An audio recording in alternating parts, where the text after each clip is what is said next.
Hey, Greg here, founder of www.wrestling-divaz.webs.com, your source for highlighting the most beautiful and deadly entertainers in professional wrestling. Trained by Lance Storm, although young in her professional wrestling career, my next special guest has already appeared on an internationally televised episode of WWE Monday Night Raw alongside Stephanie McMahon and Daniel Bryan. I would like to welcome my next special guest, Jaida AKA Chelsea Green. Hi, Chelsea. How are you today? I'm good. How are you? I'm doing great. Thanks for joining me. As I said in the introduction, you recently appeared for WWE Monday Night Raw, and what really struck me about the whole segment when I was doing some research on your career is that not only did you have a major segment on that television show shared alongside Stephanie McMahon, and that name speaks for itself, and Daniel Bryan, you were also very young in your wrestling career. From what I understand, this is like your first or second year as a professional in the industry, and most times it takes years for someone to get that opportunity. So my question to you is not only what was the whole experience like, but what about the experience will you take away from in order to carry with you with the rest of your career? What did you learn from the experience? Because the WWE environment is unlike any other. It really is. And you know what? I got very, very lucky. Like you said, this is my first year. I got in the ring for the first time last January 2014. I had my first match in May, so I am still in my first year. And it was pure luck that I was able to get that spot on Monday Night Raw. But once I got it, I figured, this is a chance of a lifetime. I have to do the best I've ever done and make sure that I absolutely nail this role in order to be considered for anything else with this company. And so it was a lot of pressure, of course, right? I had never felt that pressure because I had never done even any big shows in the indie leagues yet. But what I would take away from it is the fact that that's how life is, and that's how wrestling is there are things that are going to be thrown at you. You're going to be put in spots last minute. You're going to be taken out of spots last minute. And you have to work with that. You have to make sure that you can adapt to those situations. And when you're thrown in a match last minute, you have to make sure that you can put your best foot forward. And I think that's what I did. I'm no actress, but, it was an amazing experience. And I made sure that I did as well as I possibly could. So that segment was pretty intense. I mean, not only about the content of what Stephanie was talking about, but she also got slapped in the face by Brie Bella. So, I'm sure you met a lot of the WWE personnel being a part of that skit and backstage. Was there anything about either the backstage environment or something that someone told you that you took away from the whole experience? I mean, what was the kind of atmosphere like, and what advice were you given, if anything? Well, at first I kind of walked in, and everyone's looking at me like, who is that? Like, she's, is she a new diva? Is she not? There was kind of a little bit of weird tension, but once I went out and did that, everyone was so supportive. And, you obviously could tell it was my first time. So I had a lot of people coming up to me. A lot of the divas came up and congratulated me. And I actually had Natalya give me some really great advice. She's such an amazing woman. And I admire her in the ring and her skill. She came up and pulled me aside, and she just said, you need to take this opportunity. You got this. And nobody else got this chance. You need to take this now and use it to your advantage. And you make sure that you get yourself a tryout. You make sure that you work your butt off, and so that you can use this as a platform, a stepping stone to get into the WWE or get into NXT. And so I really took that. I really took what she said and I ran with it. And I made sure that I made those contacts while I was there in that position while I could. I'm so glad that that she spoke to me, because it's all kind of a whirlwind, and I didn't exactly know what was going on and how big that would be. And I'm glad there was someone to kind of tell me, okay, just calm down, focus on yourself and what you need to do for your career. In such a short period of time, you've worked with such amazing competitors. I mean, you were trained by Lance Storm, and any avid wrestling fan knows that name just because of his track record and his contributions to the industry. He had a series on Canada called World of Hurt that kind of documented his training style and what he was like as a teacher. And one thing about the show, at the end of every episode, he'd sit down with the star of that particular episode and kind of go over what he thinks is working, what he thinks isn't, if he thinks you can make it. He was very blunt, and he gave a lot of great advice. I know that Neil Taylor was there and a couple of other people who are now with the WWE. And I read up that he did something similar with you, although you weren't on the show. So, I mean, what was his advice to you? What was his feedback? And what did you take away from his training that really stuck out to you? Well, yeah, at the end of the 3 months of training with Lance, he sits you down, everyone in one room all together, and he goes through every single person. And he tells you straight up if he thinks you have a career in wrestling, if he thinks you can make it, or maybe you should just stick with the indie leagues, or maybe you just shouldn't be a wrestler at all. And I love that. There was only a couple people that he kind of did give the green light, and I did feel like I was one of them. And it was amazing because, you know, he's got a lot of contacts, and if he thinks that there's a possibility that you can make that, he is a great guy to have on your side. He will support you, and he will help you kind of put your name out there and things like that. But, God, I learned everything from him.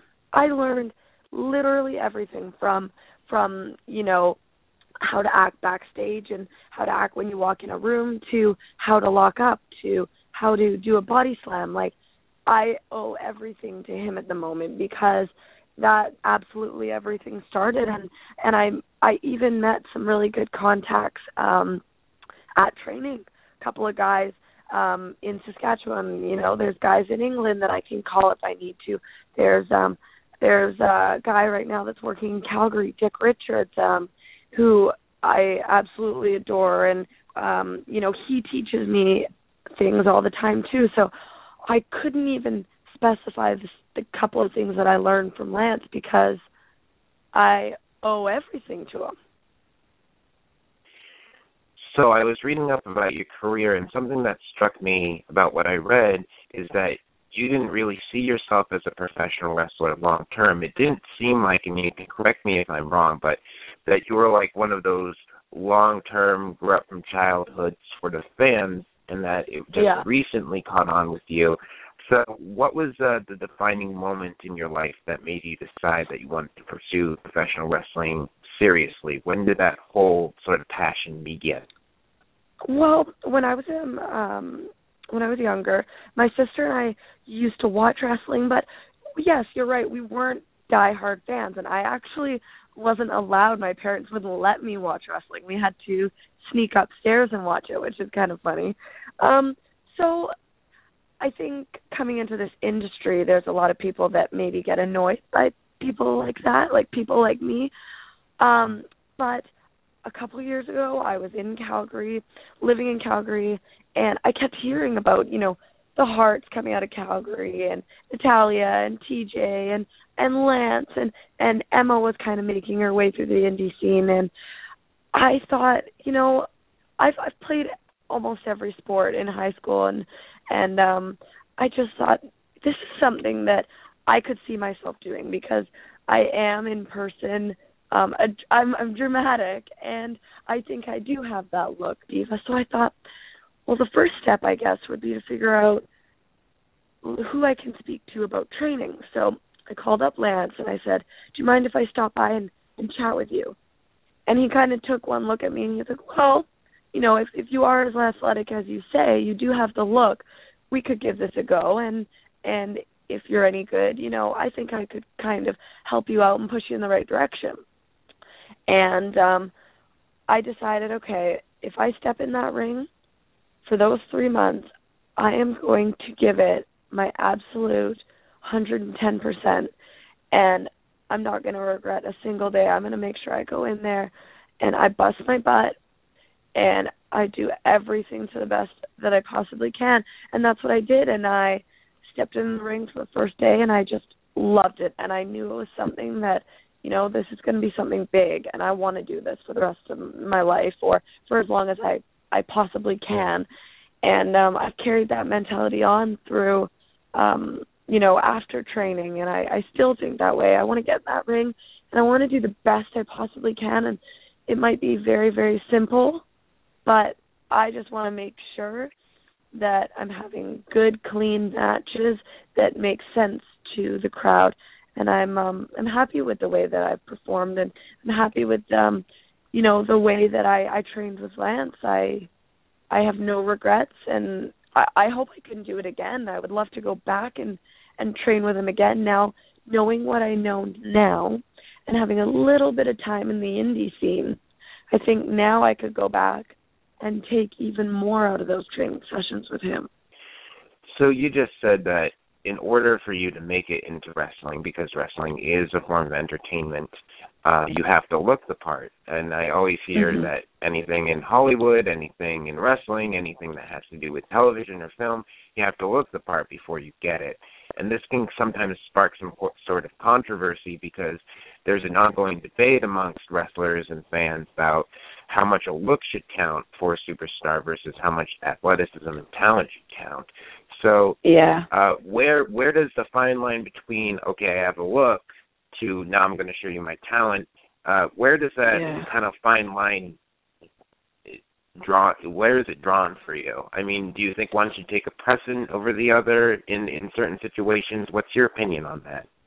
See, originally I thought, going into it and having no experience in the wrestling world at all, I thought, oh, well, you know, I look girly enough, I can do it. I don't need to, you know, be this or that, the most technical wrestler, the highest flyer, this and that. Now, having had some matches, I think it's really hard to say, but I think if maybe if you don't have the full look, the full package looks-wise, I think that you need to make sure that your skill is on point.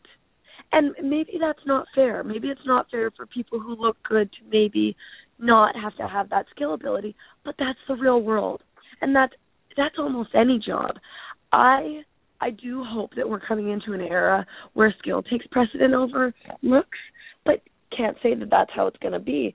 And to be fair, we're all shallow people to an extent. We all like watching good-looking people on TV, or, you know, we all want that role model. Like, we want to look like that girl, or we want to have hair like that girl. We want to have a body like that girl, or guy.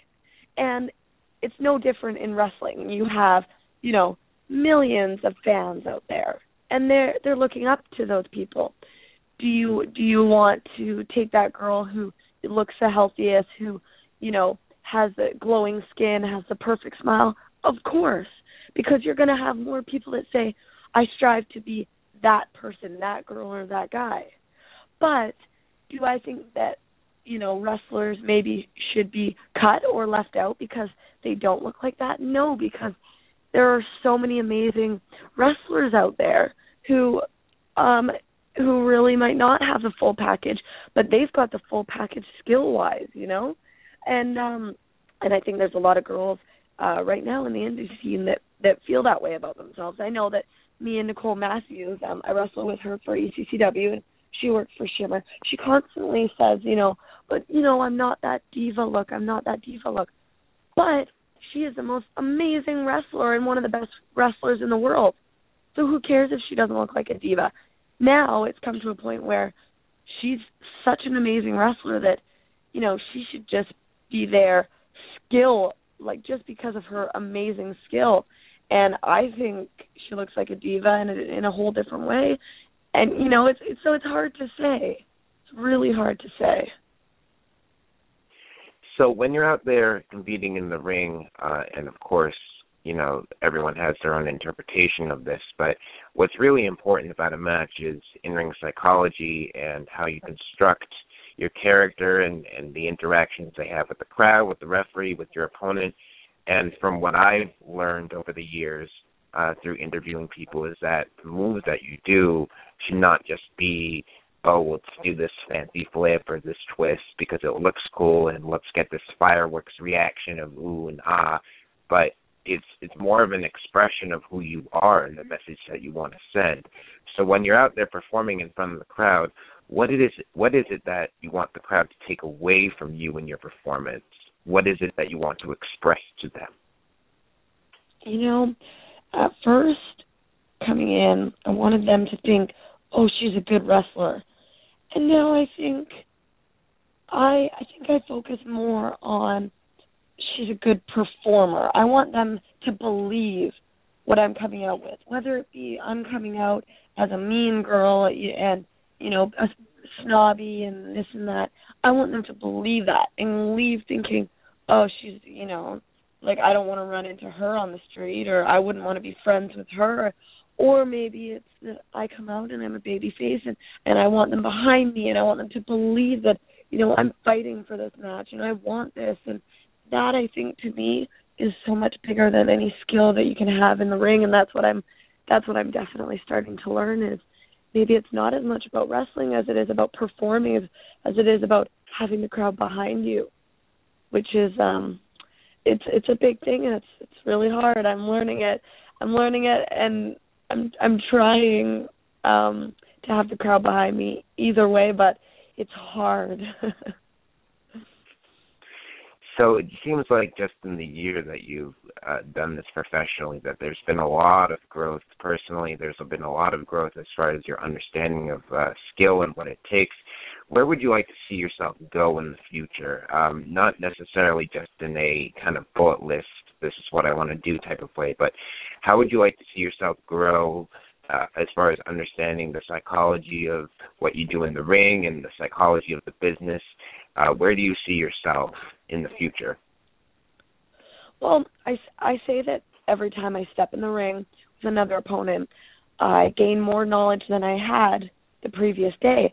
And I just hope that as I move forward in my wrestling career that, I can keep that going, that the Rolodex in my head of moves and psychology gets bigger and bigger. And I want to make sure that down the road I have, near perfect matches psychology-wise. And I want to make sure that the up-and-coming divas, of the new talent, can come to me for advice and that I can kind of explain matches in a way that makes sense to them.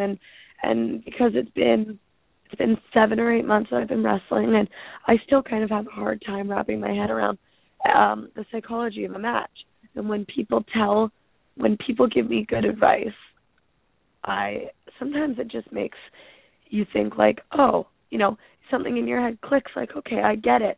And I want to be that person for people that are coming in and are new to wrestling. I want to make sure that I explain to them in a way that they understand and that makes them click and think, okay, I get that. This is why I'm doing this move. And this is why we're, going to cut to the finish and have, high-flying moves right there. And I just want to make sure that I'm having clean matches sense, because that's what matters in the end, is having a good match that makes sense to the audience. So wrestling is a giant commitment. It's very demanding. I mean, I've had people who have become professional stunt doubles, and they've said that wrestling training is harder than anything that they'll do in stunt work. It's not only physically draining because of the injuries that pile up and that you're living off your body, but you're also mentally exhausted from having no guarantees and having things changed on the turn of a dime. So how do you make sure that you're grounded enough so that wrestling is a positive influence in your life and that it's not an unhealthy sort of habit that takes over your life? Yeah, that's a good question. When I was first training, I broke my nose twice. I pulled all the muscles up my back. My knees were hurting. My back was hurting. I was bruised everywhere. But now I've come to learn that, there's a certain amount of bumps you should take, or there's some certain moves that you might, maybe you should say no to, and I'm slowly starting to understand that. I'm lucky because my matches are about 8 minutes, so there's not too much that I cram into those 8 minutes that, I can really hurt myself. I like to keep it simple and not do anything absolutely crazy.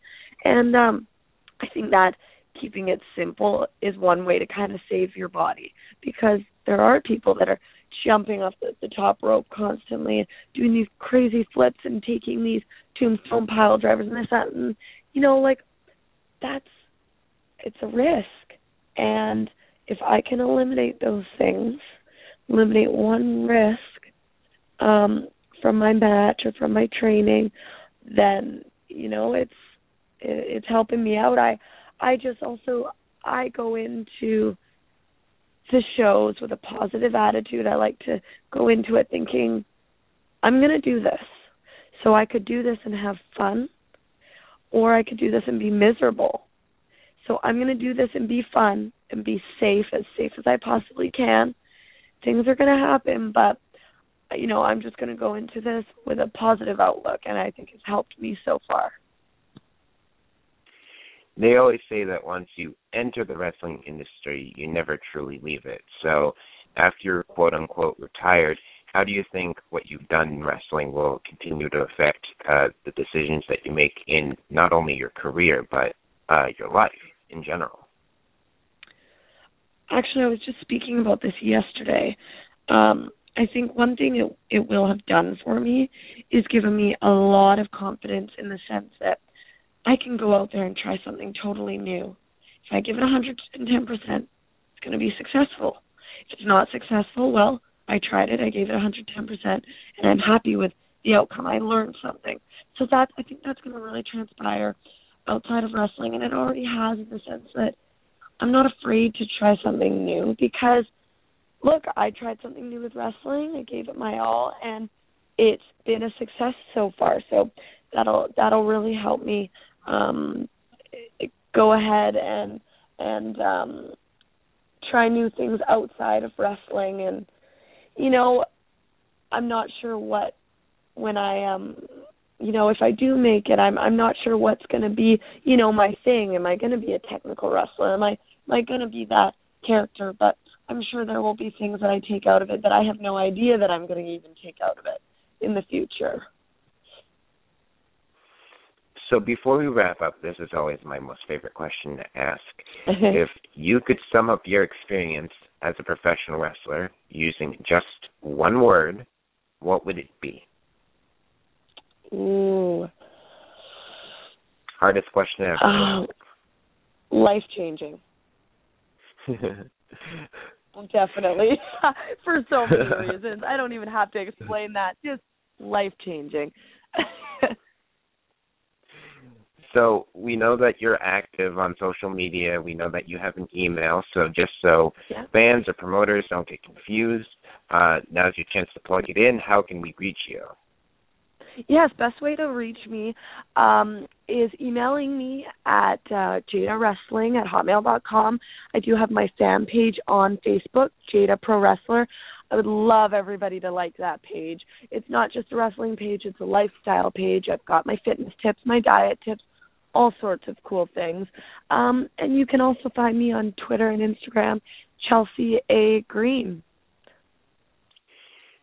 Well, thank you so much for your time. I really appreciate it, Chelsea. And thank you for having me. Like you have such a big career ahead of you, so I really hope that you continue to give it your all, and like you said, 110%, because I certainly see you doing big things in the industry. So thank you very much. Thank you. Thank you so much for having me. Thanks to everyone else for tuning in. Be sure to check out www.wrestling-divaz.webs.com for more content, and follow the site on Twitter at Wrestling Divaz, again with the Z at the end, for all the latest updates.